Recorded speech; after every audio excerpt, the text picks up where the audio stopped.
اعوذ باللہ من الشیطان الرجیم بسم اللہ الرحمن الرحیم ان فی ذلک لآیات وان کنا لمبتلین ثم انشأنا من بعدهم قرنا آخرین فارسلنا فیہم رسولا منہم ان اعبدوا اللہ ما لکم من الہ غیرہ افلا تتقون وقال الملأ من قومه الذين كفروا وكذبوا بلقاء الآخرة وأترفناهم في الحياة الدنيا ما هذا إلا بشر مثلكم يأكل مما تأكلون منه ويشرب مما تشربون۔ سورہ مؤمنون آیات 30 سے 33۔ حضرت نوح علیہ السلام کا واقعہ بیان فرمانے کے بعد فرمایا ان فی ذالک، بلا شبہ اس واقعے میں، لآیات نشانیاں ہیں، وَإِن كُنَّا اور بلا شبہ ہم، لمبتلین امتحان لینے والے ہیں۔ جن کا واقعہ بیان کیا گیا ان سے بھی امتحان لیا گیا ہے، اور جن کے سامنے بیان کیا جا رہا ہے ان سے بھی امتحان لیا جا رہا ہے۔ اس واقعے کی سب سے اہم بات یہ ہے کہ جو لوگ بھی انبیاء کی مخالفت کرتے ہیں، اللہ ایک حد تک انہیں ڈھیل دیتا ہے، اور جب وہ اس ڈھیل سے فائدہ نہیں لیتے تو اللہ تعالیٰ کی پکڑ میں آ جاتے ہیں۔ کشتی میں سوار ہونے والوں کو بچا لیا گیا، باقیوں کو ہلاک کر دیا گیا۔ ثم پھر، انشأنا ہم نے اٹھائے، من بعدہم ان کے بعد، قرنن آخرین دوسرے لوگ۔ قرن کے معنی صدی کے بھی ہوتے ہیں اور قوم کے لیے بھی استعمال ہوتا ہے۔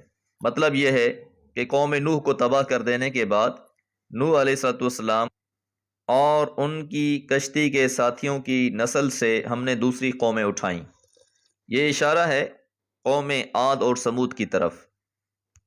فارسلنا پھر ہم نے بھیجے، فیہم ان میں، رسولا رسول، منہم انہی میں سے۔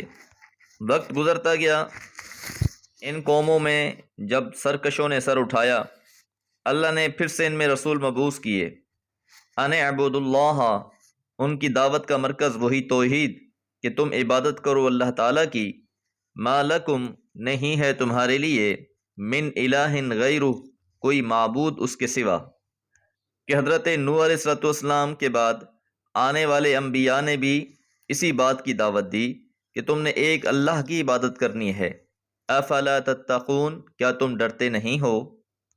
سورہ اعراف میں تفصیل کے ساتھ بیان کیا گیا کہ حضرت نوح علیہ السلام کے بعد قوم عاد، قوم سمود، پھر حضرت صالح علیہ السلام، حضرت ابراہیم علیہ السلام، بہت سے انبیاء کا تذکرہ ہوا، اور سب کی دعوت کا مرکز ان اعبدوا اللہ کہ تم اللہ ہی کی عبادت کرو۔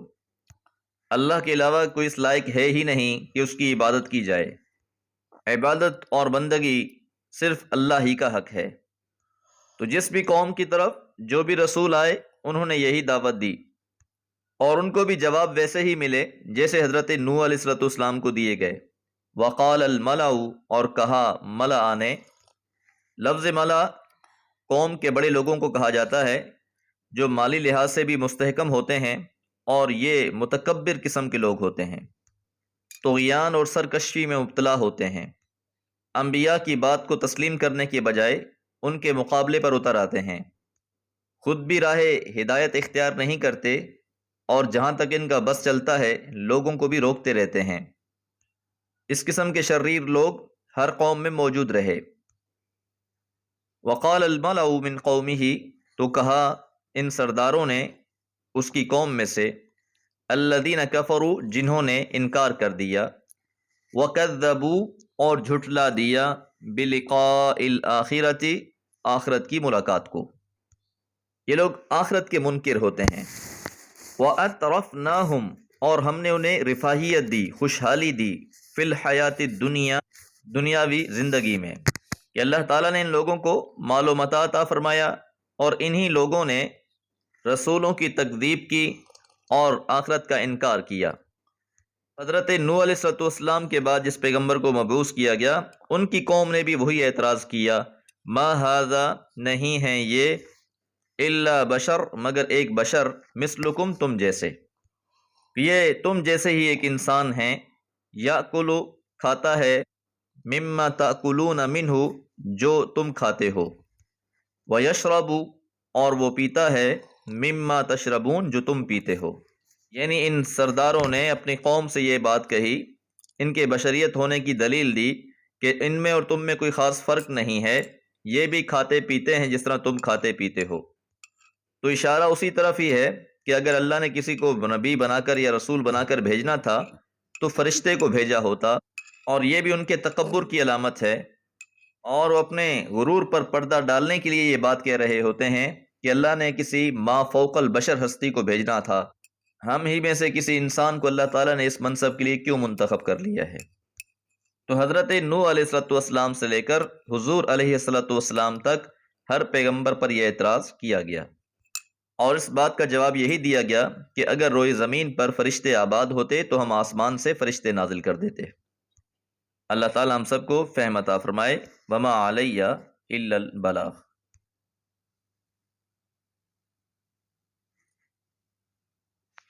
اعوذ باللہ من الشیطان الرجیم، بسم اللہ الرحمن الرحیم۔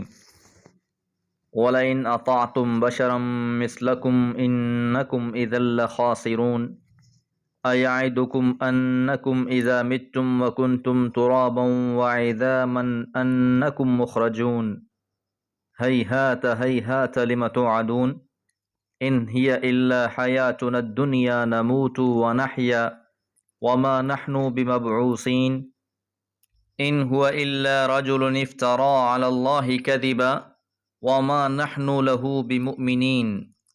سورۃ المؤمنون آیات 34 سے 38۔ آیت نمبر 33 میں ہم نے یہ بات جانی تھی کہ قوم کے سرداروں نے آخرت کا بھی انکار کیا اور ساتھ لوگوں کو یہ باور کراتے رہے کہ یہ بشر ہیں تمہارے جیسے، اور اس بات کو سمجھانے کے لیے دلیل یہ دی تھی کہ یأکل مما تأکلون منہ، کہ وہ کھاتے ہیں جو تم کھاتے ہو، ویشرب مما تشربون، اور وہ پیتے ہیں جیسے تم پیتے ہو۔ اگلی آیت بھی اسی موضوع کا تسلسل ہے۔ وَلَئِن، اور اگر، اطعتم، تم نے اطاعت کر لی، تم نے بات مان لی، بشرن، بشر کی، مثلکم، جو تم جیسا ہے، انکم، بلا شبہ تم، اذن، اس وقت، لخاسرون، البتہ خسارے والے ہو جاؤ گے، گھاٹے والے ہو جاؤ گے۔ تو یہ بات اپنی عوام کو بھڑکانے کے لیے ایک جذباتی حربہ استعمال کیا گیا کہ تم بھلا ایک انسان کی کیسے اطاعت کر سکتے ہو، اسے اللہ کا رسول مان کے؟ اس کی فرما برداری کا قلادہ تم اپنی گردن میں کیسے ڈال سکتے ہو؟ اور اگر تم نے ایسا کر لیا تو پھر تم دنیا میں بھی بڑے گھاٹے والے ہو جاؤ گے۔ ایعدکم، کیا وہ ڈراتا ہے تم کو، انکم، کہ بلا شبہ تم، اذا متم، جب تم مر جاؤ گے، وکنتم ترابا، اور تم ہو جاؤ گے مٹی، وعظاما، اور ہڈیاں، انکم، بلا شبہ تم، مخرجون، نکالے جاؤ گے۔ وعد یعد ڈرانے کے معنی میں آتا ہے، جس طرح الشیطان یعدکم الفقر، یعنی شیطان تمہیں غریبی سے ڈراتا ہے۔ تو یہ جو بڑے تھے قوم کے، سرداران قوم تھے، یہ اپنی قوم کو سمجھانے کے لیے کہ تم ایسے شخص پر کیسے ایمان لا سکتے ہو، اس کی فرما برداری کیسے کر سکتے ہو جو یہ کہتا ہو کہ جب تم مر جاؤ گے، مرنے کے بعد مٹی اور ہڈیاں بن جاؤ گے تو تم دوبارہ اٹھا دیے جاؤ گے۔ ہیہاتا، ہیہاتا، ہیہاتا اس میں فعل ہے، یہ عربی میں مختلف شکلوں میں استعمال ہوتا ہے، اور خاص طور پر ایسی جگہ پر بولا جاتا ہے جس بات کا امکان نہ ہو، بعید از امکان ظاہر ہوتی ہو، اور جب اس کا تکرار آ جائے، ہیہاتا ہیہاتا، تو یہ اس کے اندر مزید تاکید اور شدت پیدا کر دیتا ہے۔ یعنی یہ نہایت ہی تعجب اور حیرت کی بات ہے کہ یہ شخص تمہیں اس بات سے ڈراتا ہے کہ تم مر کر، گل سڑ کر، ہڈی بن جانے کے باوجود دوبارہ قبروں سے زندہ نکالے جاؤ گے۔ تو بہت دور کی بات ہے مما توعدون، جسے تمہیں ڈرایا جا رہا ہے۔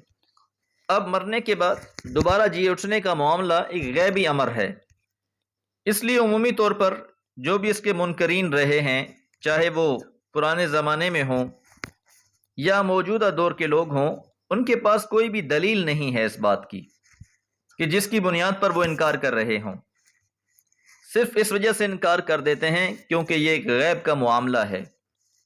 موت ان کے سامنے ہے اس لیے اس کے انکاری نہیں ہیں، لیکن مرنے کے بعد دوبارہ جی اٹھنا، اس کا تعلق اس ظاہری دنیا سے نہیں ہے، جس کی وجہ سے اس پر ایمان لوگ نہیں لاتے۔ اس لیے یہ اپنے دل کو بہلانے کے لیے کہتے ہیں ان ہیا نہیں ہے یہ الا مگر حیاتنا ہماری زندگی الدنیا دنیا کی، یہ دنیا کی ہی بس زندگی ہے، نموتو اسی میں ہم مرتے ہیں، ونحیا اور جیتے ہیں، بس یہیں اس دنیا میں ہے جو کچھ ہے، جینا اور مرنا یہیں تک منحصر ہے، اس کا کسی اور دنیا کے ساتھ تعلق نہیں ہے۔ وما نحن اور نہیں ہیں ہم بمبعثین دوبارہ اٹھائے جانے والے، ہمیں دوبارہ زندہ نہیں کیا جائے گا۔ ان ہوا نہیں ہے وہ الا مگر رجل ایک شخص، ایک آدمی ہے، افطرا جس نے گھڑ لیا ہے علی اللہ اللہ کے بارے میں کذبا جھوٹ۔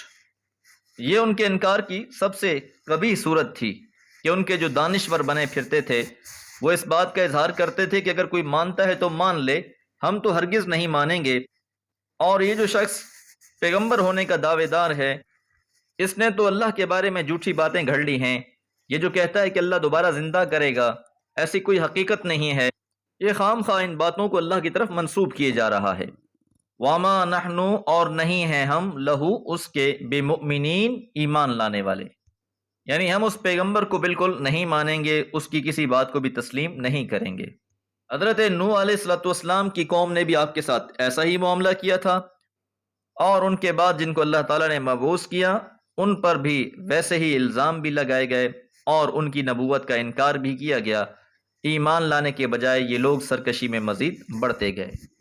یہ ان کا تکبر ہی تھا کہ انہوں نے کسی بشر کی اتباع کرنے سے انکار کیا، حالانکہ یہ بشر اللہ کا منتخب شدہ پیغمبر تھا۔ اسی طرح دوبارہ جی اٹھنے کے انکاری ہوئے، دنیا ہی کی زندگی کو سب کچھ سمجھ بیٹھے، اور ان کا حتمی فیصلہ یہی ٹھہرا کہ چاہے کچھ بھی ہو جائے ہم ان کی بات تسلیم نہیں کریں گے۔ دعا ہے اللہ تعالی ہم سب کے لیے ہدایت کے راستے آسان فرما دے۔ وما علیہ الا البلاغ۔